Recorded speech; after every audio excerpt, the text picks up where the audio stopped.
आज हम लोग हठ योग और किसी चीज़ की जोर जबरदस्ती के द्वारा प्राप्ति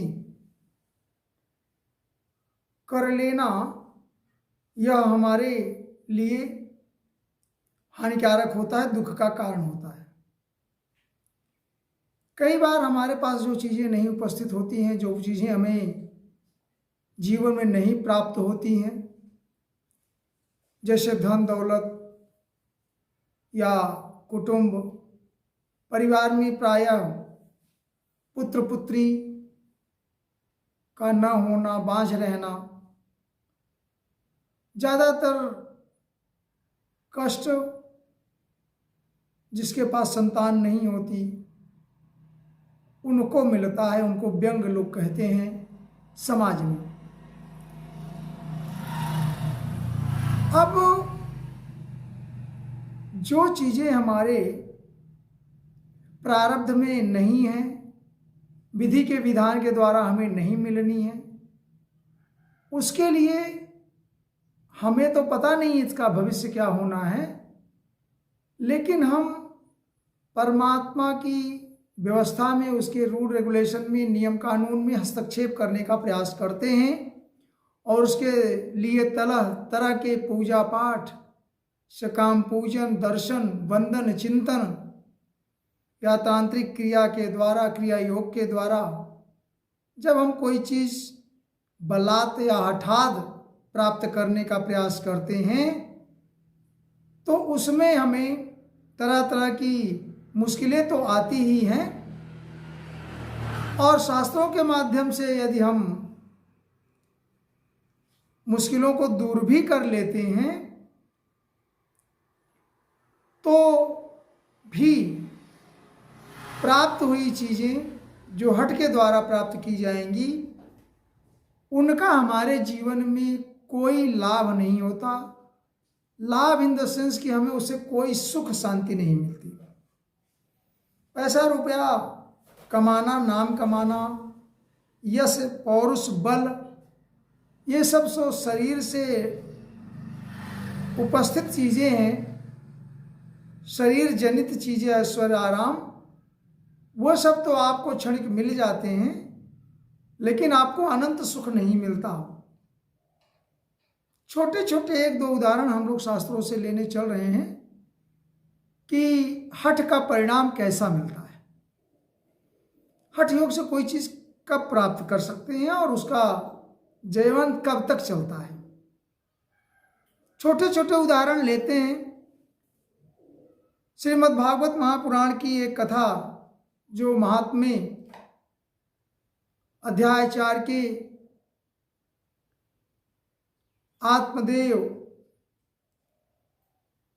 जो एक विद्वान थे, धर्मनिष्ठ थे, जिन्हें वेदों का ज्ञान था, वो भागवत महापुराण पर विश्वास रखते थे, वो भगवत भक्त थे।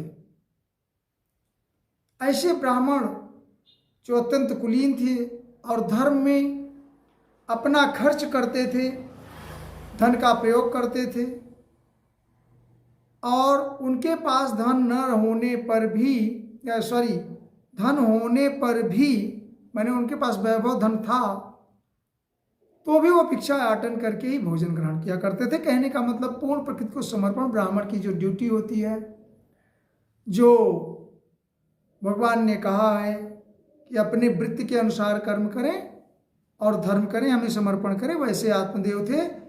इतने विद्वान ब्राह्मण थे, लेकिन पुत्र न,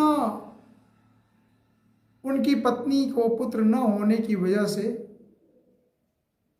धुंधली उनकी पत्नी का नाम, जिनका पुत्र न होने की वजह से उन्हें परिवार के साथ, समाज में और अपने पत्नी से भी और लोगों से भी, सहयोगियों से भी कटाक्ष का सामना करना पड़ता था, जो दुख का कारण था। उन्हें भी कई बार पीड़ा हुई। तो कहते हैं, एक कथा है कि वो चलते चलते किसी घर द्वार छोड़ करके जब किसी ब्राह्मण से उनकी मुलाकात होती है तो उन्होंने ब्राह्मण को सन्यासी महात्मा से मुलाकात करने के बाद उनसे संपर्क किए और उनके पूछने पर कि भाई क्या आपको ब्राह्मण देव आपको क्या तकलीफ़ है, दुख है? तो आत्मदेव जी फुट फुट कर रोने लगते हैं और अपनी कहानी बताते हैं। सारा वृत्तांत बनाया कि हमें सब कुछ तो है, लेकिन पुत्र न होने की वजह से हमारा घर सूना है और सभी दुखों का मूल कारण यह संतान पैदा न होना हुआ। ब्राह्मण देव की बात सुन करके योगनिष्ठ सन्यासी, उनको दया आ गई, करुणावश उन्होंने थोड़ा चिंतन किया और देखते हैं और कहते हैं, ब्राह्मण देवता, आप प्रजा प्राप्ति का, सृष्टि का तो मोह त्याग ही दो, क्योंकि आपके 1-2 जन्म की बात नहीं, आपको तो 7 जन्म तक, 7 जन्म में भी प्रारब्धवश आपके पास संतान सुख की प्राप्ति नहीं होने की बात है। ऐसा सुन करके तो आत्मदेव का ज्ञान जाता रहा। उन्हें और चिंता हुई, सन्यासी के पैर पकड़ लिए और अन्य विनय करने का बाद हठात उन्होंने विनय किया। उन्होंने सन्यासी ने कहा कि प्रारब्ध देख करके तुम्हें कोई संतान प्राप्ति होने का आसार नहीं है, तो इस तरह से पूर्व काल में राजा सगर एवं अंग के संतान राजा सगर को भी राजा चित्रकेतु एक आए हैं। ऐसे बहुत सारे राजा हुए जिनको पुत्र संतान होने के पश्चात भी उन्हें दुखों का कारण करना पड़ा। तो यह बातें सिर्फ शास्त्रों की सत्य होती हैं, इसलिए आप इस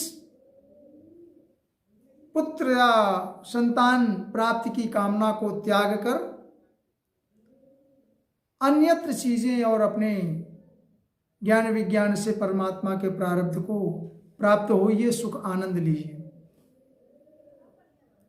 अब लेकिन हमें आपको वैसे भी जीवन में भी जो चीज़ें चाहनी होती हैं, जिन पर हमारा चित्त लगा होता है, जिस पर हमारी वासनाएं होती हैं, वही बात सोते जागते चलते फिरते निरंतर हम सोचते भी रहते हैं और एन केन प्रकारेण उसे प्राप्त करने के लिए सारी व्यवस्था भी करते हैं। यह किसी का दोष नहीं है, यह इस प्रकृति का, इस माया का लक्षण है कि हमें आपको कुछ न कुछ कमी उसने संसार में लगा दिया है और उस कमी को पूर्ण करने के लिए हमारी टेस्टिंग हुआ करती है। करने कराने वाला तो सब विधि का विधान प्रारब्ध से ही है, लेकिन हमें अपने स्वभाव और कर्मों का फल भोगना पड़ता है। इसके कारण से जो कुछ कमियां लगती हैं उसके लिए हम चिंतित होते हैं, न कि उस परमात्मा के लिए। तो कमियों की चिंता सबको रहती है। तो आत्मदेव भी सन्यासी जी महाराज से यह गुहार करते हैं महात्म के 447 में, विवेकेन भक्ते। थोड़ा सा विवेक की भी बात नहीं है, हमको ध्यान ज्ञान कुछ नहीं चाहिए। और यह प्रवचन या ये कह लें कि जो हम आप कभी किसी को कोई चीज़ सांत्वना देते हैं, समझाते हैं, बताते हैं, तो उसे लगता है कि निराधार प्रवचन या सारी बातें, जाके पैर फटी न बेवाई, सो का जाने पीर पराई। अब आप देव को ये लग रहा है कि मेरे पास संतान नहीं है और ये मुझे ज्ञान दे रहे हैं, उपदेश कर रहे हैं कि आपके प्रारब्ध में नहीं है, भगवान का भजन करिए। तो उन्होंने हठात यह बात कही, विवेकेन भवेत्तिकम मे पुत्रम देहि बलादपि। कहा कि विवेक की बात मत करिए और मुझे पुत्र प्रदान करवाइए बलादपि। अपने बल का, अपने ज्ञान का, अपने निष्ठा का, अपने तपोबल का प्रयोग करके हमें पुत्र प्राप्त करवाइए। नो चेत्यजाम्यहम प्राणास्त्र दगे शोक मूर्छितः, और नो चेत्यपजाम्यहम, अगर आप ऐसा नहीं करते तो प्राणास्त्र दग्रे शोक मूर्छितः, मैं अपने प्राण आपके चरणों में छोड़ दूंगा और शोक मूर्छित होकर के उनके पैरों पर पड़ जाते हैं, लिपट जाते हैं। अब जो सन्यासी देव हैं उन्हें इनकी यह दशा देख करके थोड़ी सी दया आती है और उन्होंने आत्मदेव को फुसलाया बहलाया और ऐसा कहा कि भाई जिसमें पुत्री स्त्री आदि का सुख नहीं है, ऐसे सन्यास तो जो नीरस है, जो सन्यासी होते हैं, उनके जैसे लोक में सरस्तो पुत्र पौत्रादि से भरा पूरा गृहाश्रम ही है, वहां पर स्त्री पुरुष का सुख तो नहीं है, परमात्मा का आनंद है। अतः आप इसकी चेष्टा छोड़ दें। लेकिन यह सब समझाने के पश्चात भी जब आत्मदेव नहीं मानते तो उन्होंने एक कहानी और कही, एक बात बताई। ब्राह्मण का ऐसा आग्रह देखकर उन तपोघन सन्यासी ने कहा कि वे जो विधाता की लेखनी है, जो उसकी इच्छा है, जो कर्म आपके प्रकृति के द्वारा सिद्ध किए जाते हैं, उसमें किसी का जोर नहीं है, उसमें हम हस्तक्षेप नहीं करना चाहते। क्योंकि यह बात अंगिरा ऋषि भी स्कंद 6 के 14वें अध्याय में अंगिरा ऋषि ने भी और नारद जी देव जी ने चित्रकेतु राजा को समझाई। चित्रकेतु राजा के भी कोई संतान नहीं थी, तो उन्होंने भी अंगिरा ऋषि को यह जान करके कि इनके तपोबल में इतनी सृष्टि की रचना की शक्ति है, उन्होंने भी उनसे आग्रह उन्होंने विनय किया और तरह तरह के लोभ लुभावन, यहाँ तक कि अंगिरा ऋषि से चित्रकेतु ने यहाँ तक कह दिया कि भाई देखिए, संसार में जिसके पास पुत्र नहीं है, संतान नहीं, जिसकी सृष्टि नहीं है, उसे पापी अधमी समझा जाता है। आप इससे बचने के लिए, मेरे सुख के लिए, मेरे पितरों के दुख को काटने के लिए, क्योंकि कहा जाता है कि हमारे सृष्टि में पुत्रों और पौत्र पुत्रों की जरूरत इसलिए भी है कि बिना उनके पिंडदान के पितरों की पूर्ति नहीं, उनका भरण पोषण नहीं होता, उनकी सेवा नहीं होती, वो संतुष्ट नहीं रहते। तो मुझे ही नहीं बल्कि मेरी पितरों के दुख काटने के लिए भी मुझे पुत्र सृष्टि में चाहिए। ऐसा आत्मदेव ने आग्रह किया था अंगिरा ऋषि से।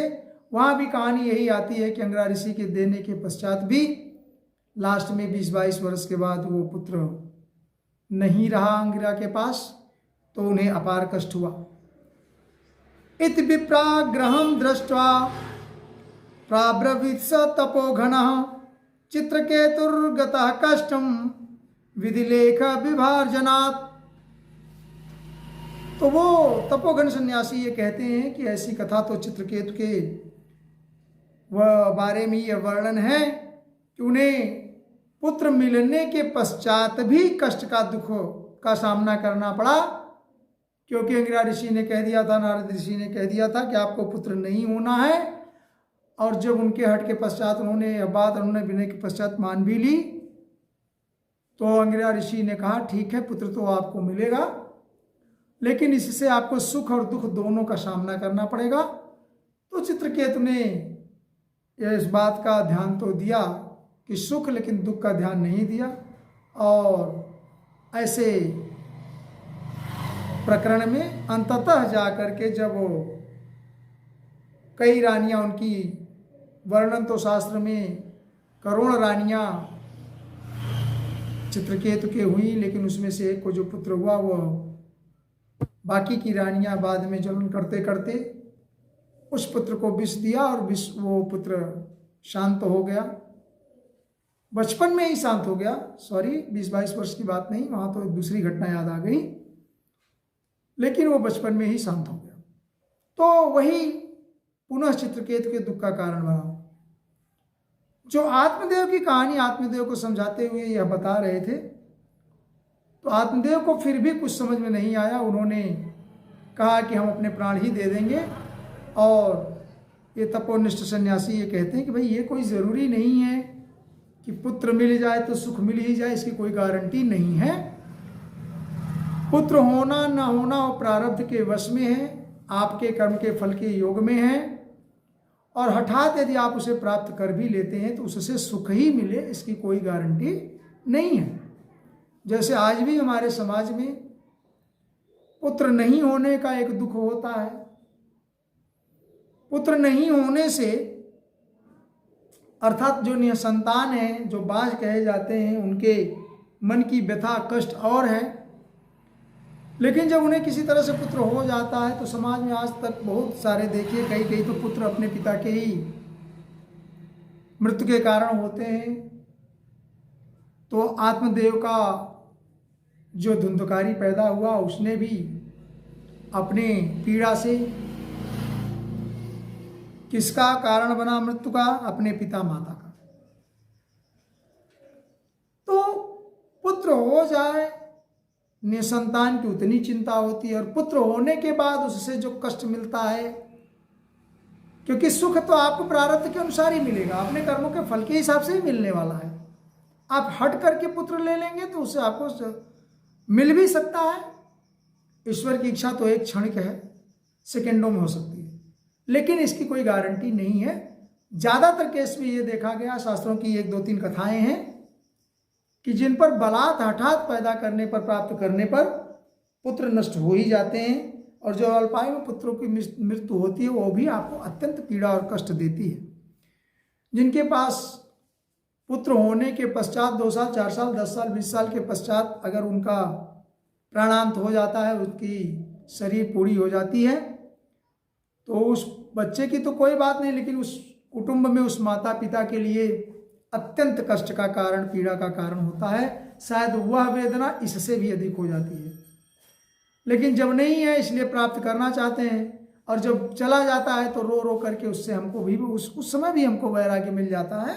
लेकिन कुल मिला के ये है कि इस वीडियो का उद्देश्य सिर्फ इतना है कि हठात बलात् जो चीज़ें आपके हक में नहीं हैं उसके प्राप्त करने के लिए अगर आप अत्यंत प्रयास कर लेते हैं तो कभी कभी उससे आपको नुकसान मिलता है। सुख की उसकी कोई गारंटी नहीं होती है, क्योंकि आपको उस पुत्र से आशा हो जाती है, और आशा ही परमम दुख।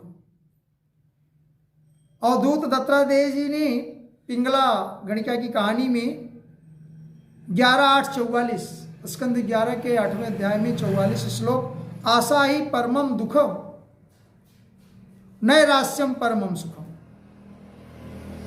किसी चीज की आशा हम जब कर लेते हैं, प्रयास करते हैं, पूर्ण भी हो जाता है, तो आशा ही परमम दुखम।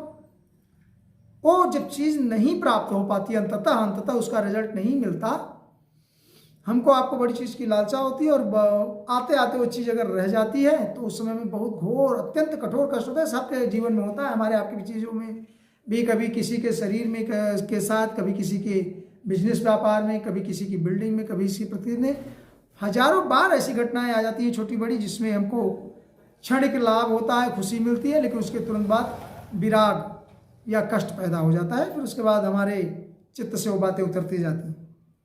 तो इसलिए आशा नहीं रखनी चाहिए।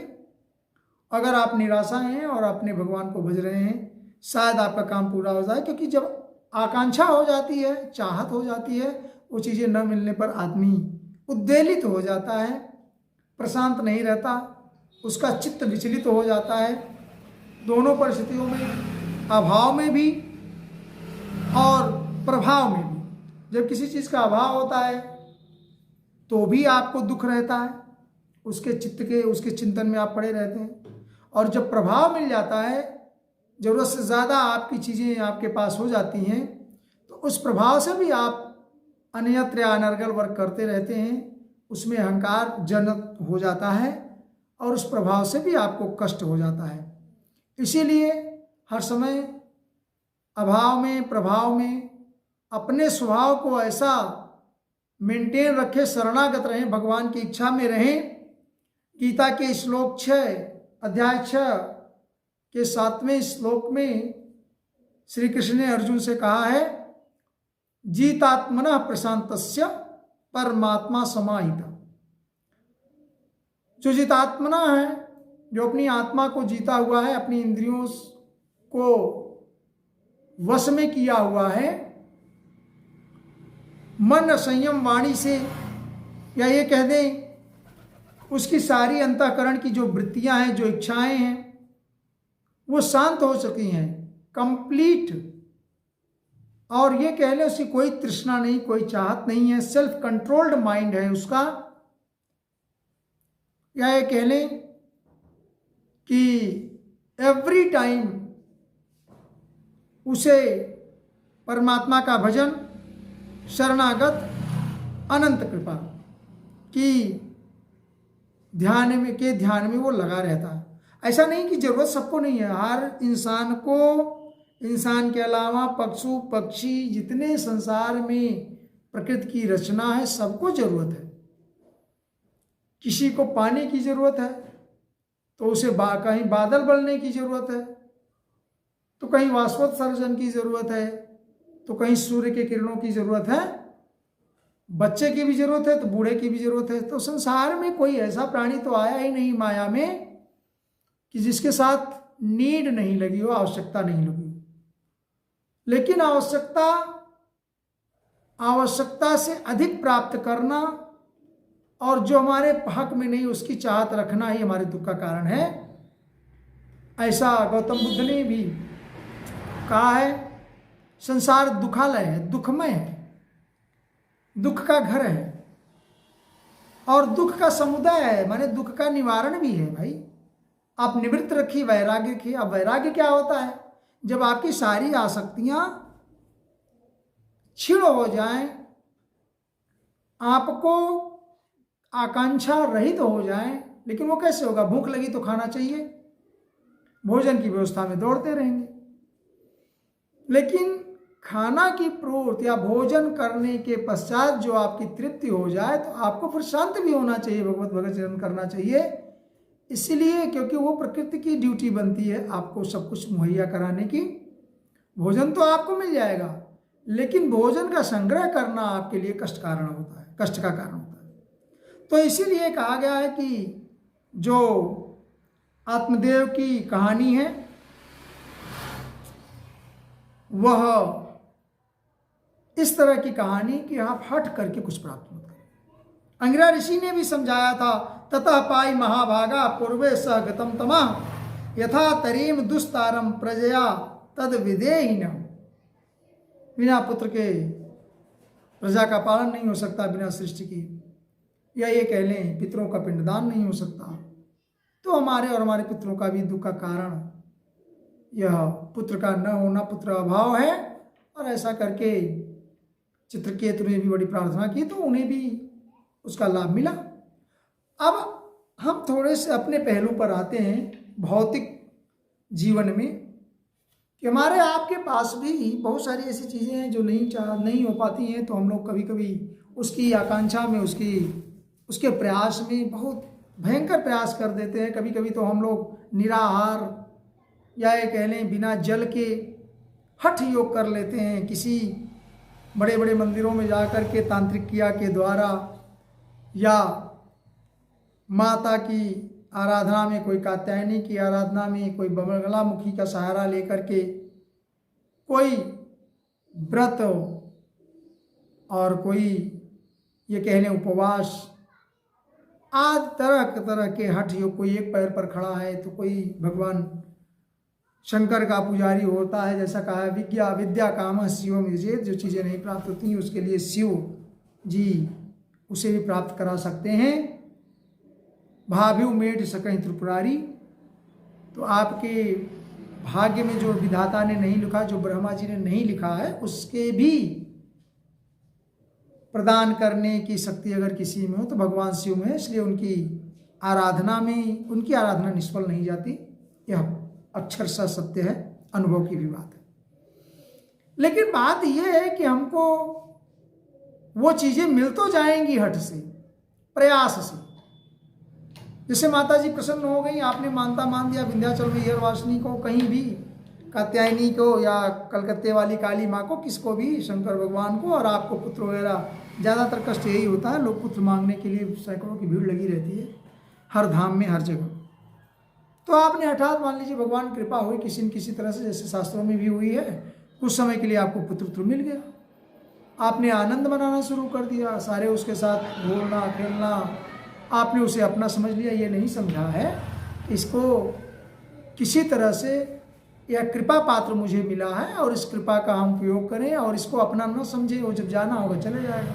लेकिन जब वही बच्चा किसी कारण से 10-20 साल बाद आपके पास नहीं रहता है, किसी तरह से वो, अब देखिए इस सीट पर बैठ के कट सत्य बोलने में हमको कोई दुराग्रह नहीं है, बोलना ही चाहिए, लेकिन आपको सुनने में अच्छा ना लगे तो ये आपका दोष है।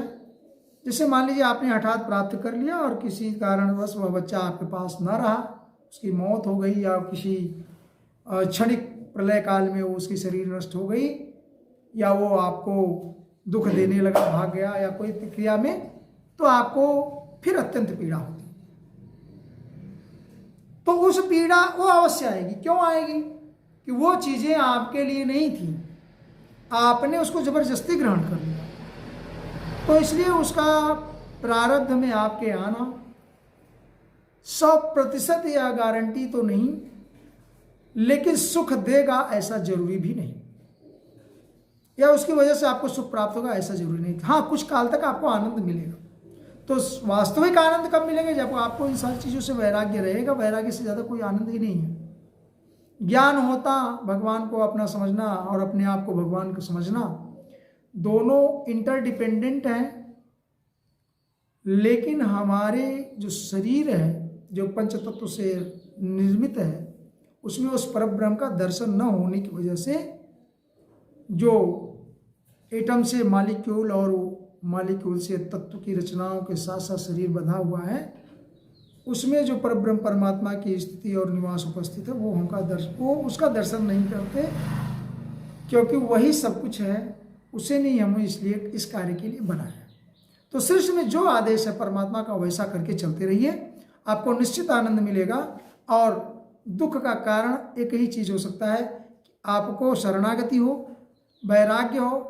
और वैराग्य तभी होगा जब आप भगवान के स्मरण में लगे रहेंगे, नाम जप में लगे रहेंगे, और दुख सुखे समय कृत्वा, अगर ये सोचते रहेंगे तब आपको आनंद मिलेगा।